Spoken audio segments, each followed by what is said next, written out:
नमस्कार, बहुत स्वागत है। आई होप कि आप सब लोग खुश हैं, स्वस्थ हैं, पॉजिटिव हैं, मोटिवेटेड हैं हर उस काम की तरफ, हर उस गोल की तरफ जो आप अपनी लाइफ में अचीव करना चाहते हैं। हमारी लाइफ हमेशा ट्विस्ट एंड टर्न से भरी हुई होती है और इसी तरीके से 2022 भी इस बार रहा है। अगर 2022 की शुरुआत करूं तो फरवरी में पंचग्रही योग बना था, आप सब जानते हैं, उसके ऊपर वीडियो में मैंने बात करी थी। उसके बाद अप्रैल के महीने में ऑलमोस्ट सारे ही ग्रह जो हैं उन्होंने ट्रांजिट किया, मेजर प्लैनेट्स ने ट्रांजिट किया। इस बार शनि की हम बात करें, जुपिटर की हम बात करें, राहु की हम बात करें, सो मेजर प्लैनेट्स जो हैं उन्होंने ट्रांजिट किया। अब क्या, व्हाट इज़ नेक्स्ट नाउ? सो देखिए, जब भी कोई ट्रांजिट होता है तो परिस्थितियों में बदलाव हम देखते हैं। फिर चाहे देश और दुनिया की बात करें, देश की अर्थव्यवस्था की बात करें, हम अपने निजी जीवन की बात करें, जाहिर सी बात है हर चीज़ का असर पर्टिकुलरली हमारे ऊपर तो पड़ता ही है, देश के ऊपर भी पड़ता है। और ख़ास तौर पर इस परिस्थिति का असर जिसके बारे में मैं आज बात करने वाली हूँ, इसका असर आप विश्व में देखेंगे। आप अगर टाइटल पढ़ रहे हैं तो समझ गए होंगे कि इस वीडियो में हम बात करने वाले हैं अंगारक योग के बारे में, जो कि बनने जा रहा है इस बार 27 जून से लेकर के 10 अगस्त तक। 27 जून से ग्रहों की स्थिति इस तरह की रहेगी जिससे कि आप देखेंगे प्रकृति के अंदर, साथ ही में विश्व के अंदर, समाज के अंदर, हमारे देश के अंदर और हमारे व्यक्तिगत जीवन में भी अलग अलग तरह से असर दिखाई देगा। क्या कुछ असर रहेगा, क्या सावधानियाँ आपको बरतनी है, क्या उपाय आप लोग कर सकते हैं फॉर योर पर्सनल लाइफ, इसके बारे में भी हम बात करेंगे। लेकिन सबसे पहले ये समझते हैं कि ये योग है क्या।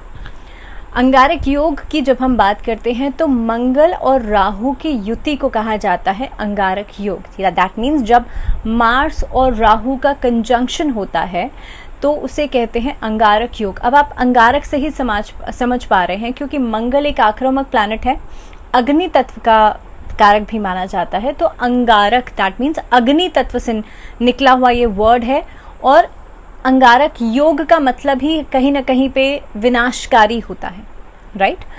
अब दूसरी तरफ जब 27 जून को अंगारक योग जो है वो बनने जा रहा है, क्योंकि मार्स का ट्रांजिट हो रहा है मीन राशि से मेष राशि में। मीन राशि से मेष राशि में जब मंगल जो है वो ट्रांजिट करेंगे, क्योंकि मेष जो है वो मंगल की खुद की राशि है, अपनी खुद की राशि में आ जाना और राहु के साथ आ जाना, अंगारक योग बना लेना। दूसरी चीज़, मंगल की जो दूसरी राशि है वृश्चिक राशि, उस पर 6 ग्रहों की दृष्टि रहेगी। तो आप समझिए इस चीज़ को कि मंगल की राशि, दोनों ही राशियाँ जो हैं वो इफेक्ट हो रही हैं इस समय पर। दोनों ही राशियों पर एक तरीके से आप देखेंगे इस समय पर असर पड़ रहा है। और तीसरी बात यह है कि इस समय पर जो शनिदेव हैं वो फरवरी के महीने से धनिष्ठा नक्षत्र में है, जो मंगल का ही नक्षत्र है, अगेन मंगल का ही नक्षत्र है। मंगल जो है वो भूमि तत्व का कारक है, मंगल एक आक्रामक प्लैनेट है, मंगल डिफेंस का कारक है, मंगल वॉर का कारक है। हमने देखा कि फरवरी के महीने से लगभग वॉर की स्थितियां बनी रशिया और यूक्रेन के बीच में, जिसकी शुरुआत जो थी वो तब हुई थी जब शनिदेव मंगल के नक्षत्र में आए थे, धनिष्ठा नक्षत्र में आए थे, और लगभग तभी उसका एक विध्वंसक रूप हमें देखने के लिए मिला था। लेकिन अभी भी वो चीज़ें शांत नहीं हुई हैं और देश और पूरा विश्व जो है वो कोविड की महामारी से भी पूरी तरीके से अभी बाहर नहीं आया है। तो एट प्रेजेंटली जो सिचुएशंस चल रही हैं, जो सिनेरियो हमारे सामने है, उसका एक और विध्वंसक रूप देखने को मिल सकता है 27 जून से लेकर के 10 अगस्त के बीच में। चाहे हम वॉर की बात करें, चाहे हम किसी महामारी की बात करें, या फिर हम नेचुरल कैलामिटीज़ की बात करें, क्योंकि मंगल एक अग्नि तत्व का प्लैनेट है, अंगारक योग बना रहा है। तो महामारी तो, क्योंकि राहु है ना साथ में, तो महामारी का एक तरीके से बढ़ना या किसी और बीमारी का आ जाना, उसके जो योग हैं वो बनते हुए नज़र आते हैं। दूसरी चीज़, इलेक्ट्रिसिटी से जुड़ा हुआ कोई मिसहैपनिंग जो है वो हो सकती है, कोई त्रासदी ऐसी हो सकती है बड़े लेवल पर, कहीं पर आग लग जाना, इस तरह की जो दुर्घटनाएं हैं वो सामने आ सकती हैं। दूसरी बात यह है कि जब हम बात करते हैं विश्व की, तो विश्व में मैंने जैसे बताया कि वॉर की स्थितियां जो चल रही हैं इस समय पर रशिया और यूक्रेन के बीच में, ये सिचुएशन अभी और ज़्यादा बढ़ सकती है, जिसकी वजह से असर आपको हर जगह दिखाई दे रहा है। चाहे हम नाटो के कंट्रीज़ की बात करें, चाहे हम यूएस की बात करें, तो हर जगह इसका असर जो है वो दिखाई दे रहा है। चाहे इन्फ्लेशन के रूप में कह लीजिए या फिर आप हर तरह से असर जो है वो दिखाई दे रहा है। दूसरी बात यह है कि जैसे मैंने कहा कि हमारी व्यक्तिगत जीवन के ऊपर भी इसका असर पड़ेगा। तो आप देख लीजिए, जिनकी मेष राशि है, जिनकी वृश्चिक राशि है, जिनका जन्म धनिष्ठा नक्षत्र में हुआ है, जिनका जन्म मृगशिरा नक्षत्र में या चित्रा नक्षत्र में हुआ है, क्योंकि मृगशिरा और चित्रा नक्षत्र भी मंगल के ही नक्षत्र हैं, लेकिन उनके ऊपर थोड़ा सा असर कम हो जाएगा, लेकिन धनिष्ठा नक्षत्र के ऊपर असर थोड़ा सा ज़्यादा पड़ेगा। तो जिनका जन्म धनिष्ठा नक्षत्र में हुआ है, जिनकी मेष राशि है, जिनकी वृश्चिक राशि है, आप लोगों को बहुत ज़्यादा सावधान रहना है फॉर योर हेल्थ। लड़ाई झगड़े से बहुत ज़्यादा सावधान रहना है। कोर्ट कचहरी के मामले अगर चल रहे हैं या अगर आप कहीं किसी ऐसे केस में इन्वॉल्वमेंट आपका है, तो खुद को थोड़ा सा बाहर की तरफ निकाल करके रखिएगा। दैट मीन्स खुद को अपना इन्वॉल्वमेंट इतना ज़्यादा नहीं रखिएगा। दूसरी बात यह है कि इस समय पर पुलिस के, कोर्ट कचहरी के मामलों से दूरी बनाना बहुत इंपॉर्टेंट रहेगा। उसके लिए हम उपाय की भी बात करेंगे कि क्या पर्सनल लेवल पर आप उपाय कर सकते हैं। लेकिन सबसे इम्पॉर्टेंट बात यह है कि इस अवधि के अंदर आप लोगों को बहुत ज़्यादा सावधान रहना है। दूसरी बात, 27 जून से लेकर के 10 अगस्त तक जो चीज़ें इन फ्रंट में रहेंगी, दैट मीन्स अगर हम वॉर की बात कर लें तो वॉर के सिनेरियो में अगर चीज़ें थोड़ी सी बढ़ी हुई रहेंगी तो वो और ज़्यादा एग्जैजरेट हो जाएंगी।